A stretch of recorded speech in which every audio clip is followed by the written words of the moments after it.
Hi guys, para sa mga nangutanan nung dili ba hadlok ang Hong Kong kay namang gud siya termination. So possible nga ma-terminate ka even if 1 week ka pa lang dadto or bisan gani ang uban gani pagkalapag sa kuan di ba eroplano tas pagkakita sa employer sa ilaha diretso sila gipababa, meaning gi-terminate sila diretso. Pero dili man siya ingon nga hadlok kay sa unay nana gyapon akong kuan kay kanang last na country ako natuan kay Saudi man. So ang Saudi is libre man siya tanan, magsimula sa ako ang passport, sa ako ang pamiliti pa ingon sa Maynila. Libre man gid siya, ako expenses ana libre tas na ami accommodation which is free gihapon. Pero mas baba gid siya og sahod kumpara gid sa Hong Kong kay ang Hong Kong karon is naa naman siya sa more or less 36,000 kay nag-increase naman. Naaga po yung uban employer dito nga mag-offer sila more than minimum wage. Ibig sabihin kunwari ang kontrata karon is ang nakabutang din ha is 36,500 inana, so more or less 36,000. Ang may tabuan na uban employer nga himuon 40k bisa na nakabutang sa ilang kontrata is 36,000 lang, pero ang ilahang pagsahod sa imuha monthly is 40k, 43, 45 ana, depende gyapon. Ang uban 38 ana. So paswertihan lang gihapon no. Sa una tong before ko nag Hong Kong nahadlok gyapon ko kay daghan man nagingon nga hello hadlok man dara kay kanang ma-terminate ka, what if imo mga gasto ana kanindot manggod bisan pag ma-terminate ka sa Hong Kong at least naa ka didto, naa ka sa Hong Kong and dili na ka mag-training pagka next nimo na apply dili na ka mag-training. Ang imuhang bayaran ana is ang na lang, ang katong agency na lang mao'y maglihok sa imong mga papel kay bali ana, tapos imong medical ana lang maora man. And then pagka kuan before ka mo uli og Pilipinas, kung gusto pa ka na mangita og laing amo, mag-kuan man ka, mag-apply man kadaan dito sa agency kay na may mga agency dito daghan pod. So mag-apply ka kung kay na pa man kay pila anak ka weeks, mag 2 weeks man ata nga free nga magstay ka dadto while kuan maghanap ko og bagong employer, di ba? So tagaan man ka og extend sa kuan sa sa embassy. So pagka kuan na example lang niya, example gi-terminate ka, tapos syempre wala pa ta naka-impas sa atong mga utang, di ba? Kay mostly sa ato mag-borrow man kita og money para sa ato ang pag-apply and manghiram sa mga kamag-anak inana. So wala pa na human ang ato ang obligasyon no. So kinahanglan kita manarbaho. Ang uban ana is mubalik na lang sa Pilipinas.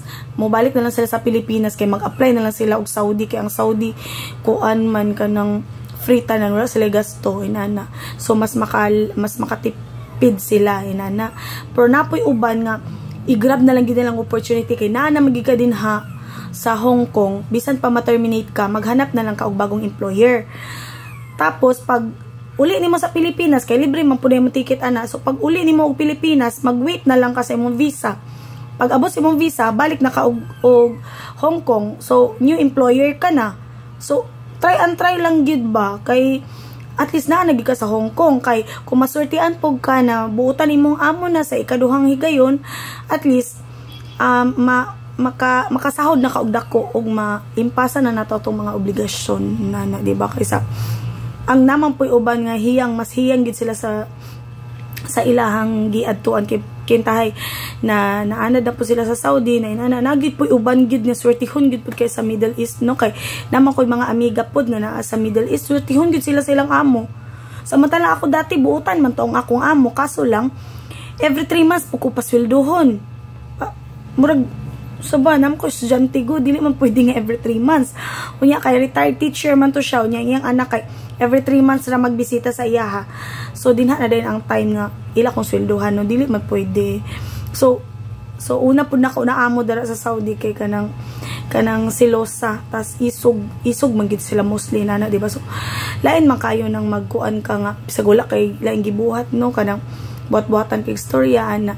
So mo to nga kanang magdili na feel gid ako dili gid ko swerte gid sa kuan no sa Middle East. So nagbalhin ko Hong Kong.